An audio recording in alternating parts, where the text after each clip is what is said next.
பலதரம் நல்ல தண்ணீரில் கழுவினாலும் அதன் நாற்றம் போகுமோ?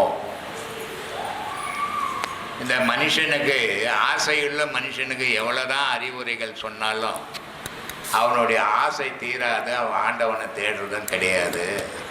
ஆனால் ஆண்டவனை தேடுற மாதிரி பாவனைகள் பண்ணுறான் அப்படின்றதுக்காக பாம்பாட்டி சொல்கிறாரு, இதை போய் நான் காசிக்கு போய் வந்தேங்க, நதியில் நீராடின போகும் அவன் பாவம் அப்படின்னு கேள்வி கேட்குறார். அதனால் சொல்கிறாரு, நாரும் மீனை பலதரம் நல்ல தண்ணீரில் நாளும் கழுவினாலும் நாற்றம் போமோ? கூறும் உடல் பல நதி ஆடி கொண்டாடிதால் கொண்டகோலம் நீங்காது என்று ஆடு பாம்பேன்றார். 10 பைசா வட்டிக்கு விட்டுக்குன்னு நான் காசியில் போய் தலைமை விட்டு வந்துட்டேங்க, என் பாவெல்லாம் போயிடுச்சுன்னா போகுமா? ஒருபோதும் போகாது. நல்ல 4 ஞாயிற்றுக்கிழமை ஆச்சுன்னா 4 கோழி அறுத்து துண்ணுபுட்டு என் பாவம் போச்சுங்க, நான் கங்கையில் நீராடினேன்னா போகுமான்னா போகாது. ஏன்னா இதை ரொம்ப அழகாக ராமகிருஷ்ண பரமஹம்சர் சொல்லுவார். காசியில் போய் நான் நீராடிட்டு வந்த சாமி, என் பாவெல்லாம் போயிடுமா அப்படின்னு கேட்கும்போது, போயிடும்பா, நீ எப்பப்பா நீராடினன்னு கேட்குறாரு. மனசில் இருந்த ஆசையை காசியில் விடணும். இனி என் வாழ்நாளில் நான் வட்டிக்கு யாருக்கும் கொடுக்க மாட்டேன், வட்டி வாங்க மாட்டேன். இனி என் வாழ்நாளில் எந்த உயிரையும் கொல்ல மாட்டேன். இனி என் வாழ்நாளில் யாருக்கும் துரோகம் பண்ண மாட்டேன் அப்படின்னு வாழ்க்கையில் கடைபிடிச்சால் பாவம் போகும் நதியில் நீராடினா. ஆனால் நதியில் போய் நீராட்டி வந்தாலும், குளத்தில் போய் நீராட்டி வந்தாலும், ஏரியில் போய் நீராட்டி வந்தாலும் உன் பாவத்தை நீ தான் தீர்க்கணும். இதை ரொம்ப அழகாக பாம்பாட்டி சித்தர் சொல்கிறார்.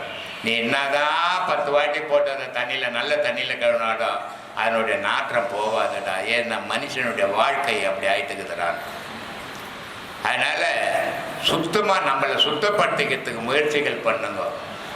நம்மளை சுத்தப்படுத்துறது தான் அந்த யோக பயிற்சி. அந்த யோக பயிற்சியை சீரான முறையில் பண்ணுங்க. உபதேசம் வாங்கிறதால ஒரு பயணம் கிடையாது. எல்லாருக்கும் சொல்கிறேன் நான், உபதேசம் வாங்கிறதால ஒரு பயணம் கிடையாது. அதை சுத்தப்படுத்தணும். சொல்லுப்பா. சொன்னீங்க, அதை நான் கேட்டேன். 2020 கேட்டவன்னா ஐயா சொல்கிறாரு, பார்த்துட்டு கரெக்டாக இருக்குது, நீங்கள் சாமியை கும்பிடல, 5 பஞ்சபூதத்தை தான் கும்பிடுறீங்க அப்படின்னு சொன்னீங்க. நீங்கள் சொன்னேன்னா உங்கள் எல்லா வீடியோ நான் பார்த்துட்டு ஐயா சொல்கிறது கரெக்டான வழி, நம்ம அந்த வழியில் போகணும் அப்படின்னு சொல்லி வந்தேன் ஐயா. 4 உபதேசம் வாங்கியிருக்கேன். மனசுக்கு ரொம்ப நிம்மதியாக இருக்குது. எந்த ஒரு கஷ்டம் வந்தாலும் பாடம் பண்ணுறதுனால எந்த ஒரு பிரச்சனையாக இருந்தாலும் சமாளிக்கக்கூடிய ஒரு தெம்பு கிடைக்கிது ஐயா. அது எனக்கு ரொம்ப சந்தோஷமாக இருக்குது. அது நீங்கள் சொன்னதுனால தான் இப்போது எந்த ஒரு கஷ்டமும் வந்தாலும் தாங்கக்கூடிய சக்தி எனக்கு கிடைச்சிருக்கு ஐயா. அது உங்களால் தான் ஐயா. உங்களோட பேச்சு தான் எனக்கு ஒரு மனசுக்கு ஒரு ஆறுதலாக இருக்குது. ரொம்ப சந்தோஷமாக இருக்குது. இந்த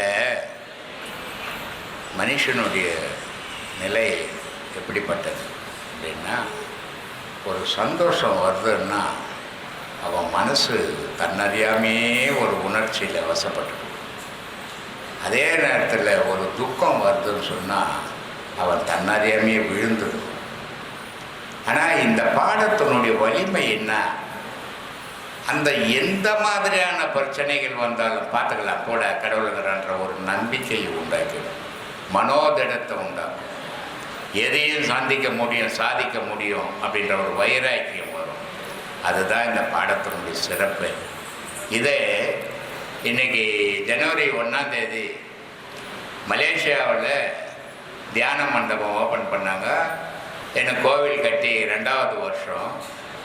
இந்த 2வது வருஷத்தன்னைக்கு எல்லாரும் அங்கே பேசியிருக்கிறாங்க.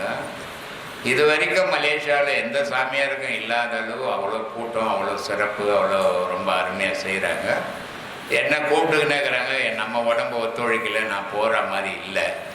ஆனால் இருந்தாலும் அந்த மக்களை என்ன சொல்கிறாங்க அப்படின்னா, நாங்கள் இங்கே தடிக்கு விழுந்தால் மாந்திரிகத்துக்கு தான் போயிடுவோம். இங்கே மாந்திரிகம் தான் மலேசியாவில் ரொம்ப முக்கியமாக இருந்தது. ஐயா போன பிறகு ஐயாவனுடைய பேச்சை கேட்டு, ஐயாவனுடைய உபதேசம் கேட்டு இன்றைக்கி மாந்திரிகம்ன்றது மலேசியாவில் அடிபட்டு போச்சு. இன்றைக்கி நாங்கள் தைரியமாக வாழறோம் அப்படின்றாங்க. காரணம் என்னென்னா, இங்கே நான் ஒன்றும் பண்ணுறதில்லை. ஆனால் இந்த பாடம் அவங்களுடைய மனநிலையை மாற்றிட, உறுதி பண்ணிடும். அந்த உறுதியோட மனுஷன் வாழும்போது ஒவ்வொரு செயலையும் சீரான முறையில் செய்வான். ஆனால் மனம் தள்ளாட்டம் வரும்போது அவன் செய்யறது அவனுக்கே நம்பிக்கை இல்லை. இது செய்கிறோம், சரியா வருமா, சரியா வராதா, இல்லை என்ன மாட்டிப்போமா அப்படின்ற எண்ணம் வரும். இந்த பாடம் பண்ணுறவனுக்கு அது வராது. செய்கிற வந்தவற்றை வர பண்ண போட்டோம் அப்படின்ற தைரியம் வரும். அதுக்காக தான் இந்த பாடத்தை பண்ணுங்கன்னு பேசிக்கிறேன். உனக்கு அந்த மாதிரியான ஒரு நிலை ஏற்பட்டது ரொம்ப சந்தோஷம். நல்லா ஆத்மா ஆத்மா